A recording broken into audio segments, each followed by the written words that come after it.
The first batch of werewolf we did for the first movie, design-wise, I think Len was very pleased, but there were some issues. I was offering him to have very big necks and things like this, and we realized that those necks were very stiff. Didn't allow the actor to move as well as he wanted to.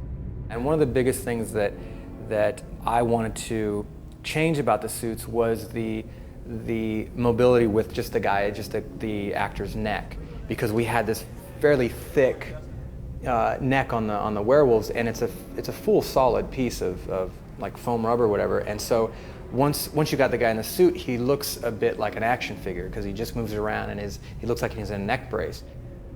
So this time I sat down with Patrick, and he and his guys designed a way that they would replace, and I forget exactly what they used in the end of the day, but it was much more of a fabric, almost spandex material just in the neck area, that he had free motion in his neck, but then it still kept everything else solid.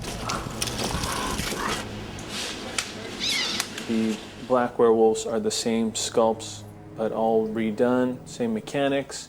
Restructured the neck so they have a little more fluidity because the hair levels on all the werewolves across the board, we've sort of increased them to make it easier for the performers inside the suits.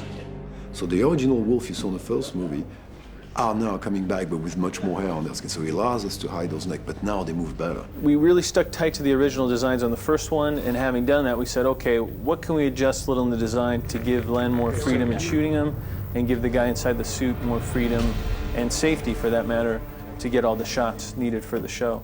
So we went into the mask and we built up all of the outer shell of it was a harder formed mask, and then inside, where you have the cheekbones and the jaw and the eyebrows and everything, we did with a very, very thin layer so that the expression can still come through.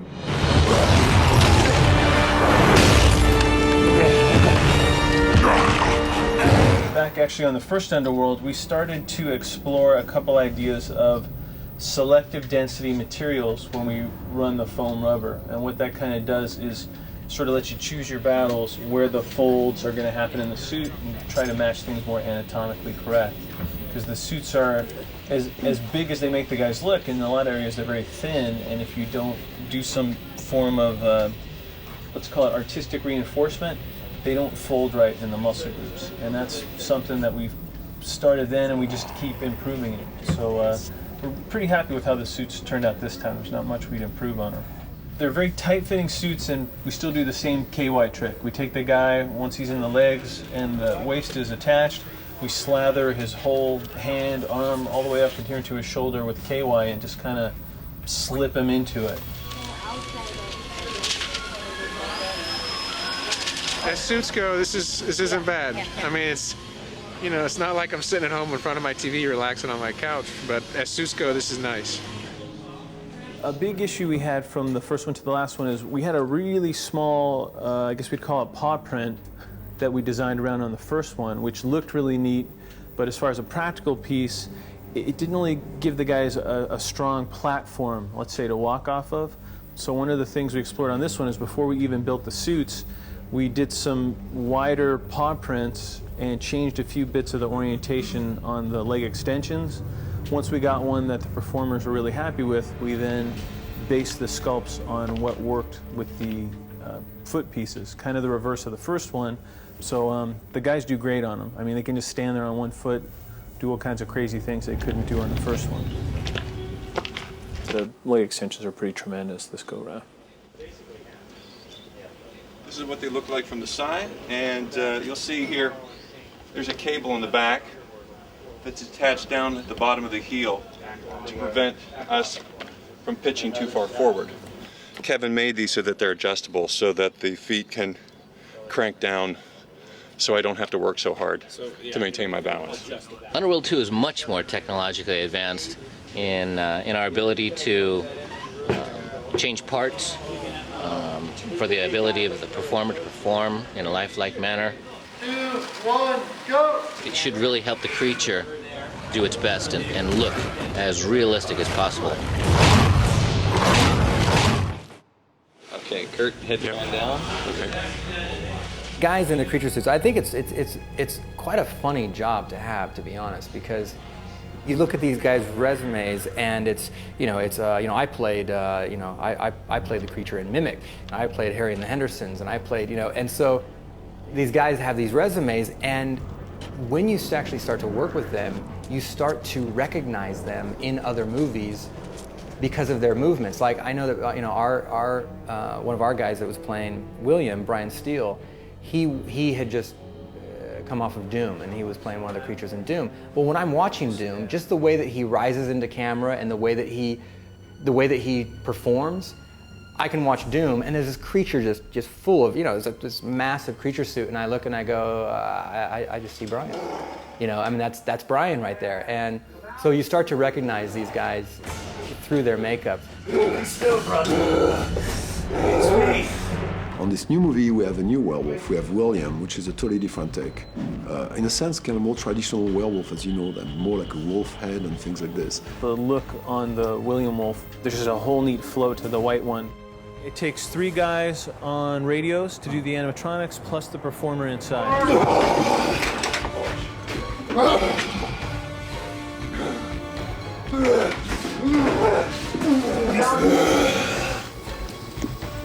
Patrick and I actually went through a lot of designs in drawing the jawline and making it still look very threatening and sort of bulky, so it looked mean and not this pointy, Wile E. Coyote look. And that's what happens quite a bit.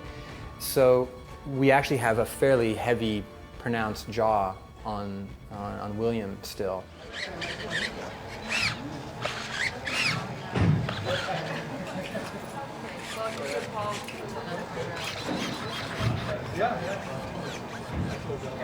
Cool. The White Wolf is more of like a hair type suit. So 70% of what you're seeing is actually meticulously hand-tied hair pieces. So they're all patterned and tailored on top of an undersculpture, and then hours and hours and more hours are spent in individually tying each little hair in. We feel bad whenever we cover them in blood and shoot them and stuff, because they're really beautiful. But those things happen. Our dental tech on this one is a guy named Dave Beneke. His nickname is Eggs, and he pretty much did all the teeth on this show for us. So based on the designs on the original one, we tooth cast umpteen zillion actors, and he has to hand sculpt, cast, run the whole process through. First, what we do is we actually take an impression of the actor's teeth, and this is Tony Curran. This is a cast of Tony's teeth. It starts out this way, and then I'll take sculpting wax and actually sculpt the shape and form of the teeth. This is a dental acrylic. It's a powder which we then mix with this dental monomer. You can see it's kind of a toxic solvent. It's actually melting the writing off the bottle itself. We mix those two together. We pour it into one of these molds.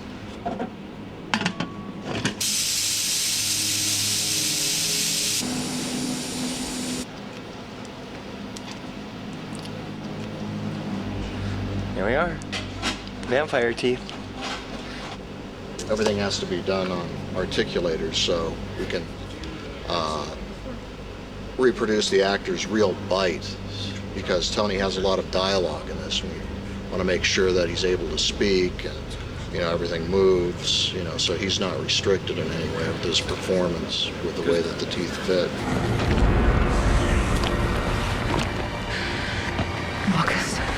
I know what you've done, Selene. And we have the Marcus character, which is another take on the vampire. We go back into the origins, and you start seeing what a full-blown vampire creature looks like. He has an initial fresh out of his sarcophagus look, which is kind of going back to the first film. He's in the midst of reconstituting himself. And we actually have 2 different faces for him. We have one that we've sort of affectionately called the battle face, which is a little more pronounced, a little more severe in the face, and then we have one that's kind of a dialogue face, where we've taken some of those things back just to allow him to read a little more through the makeup.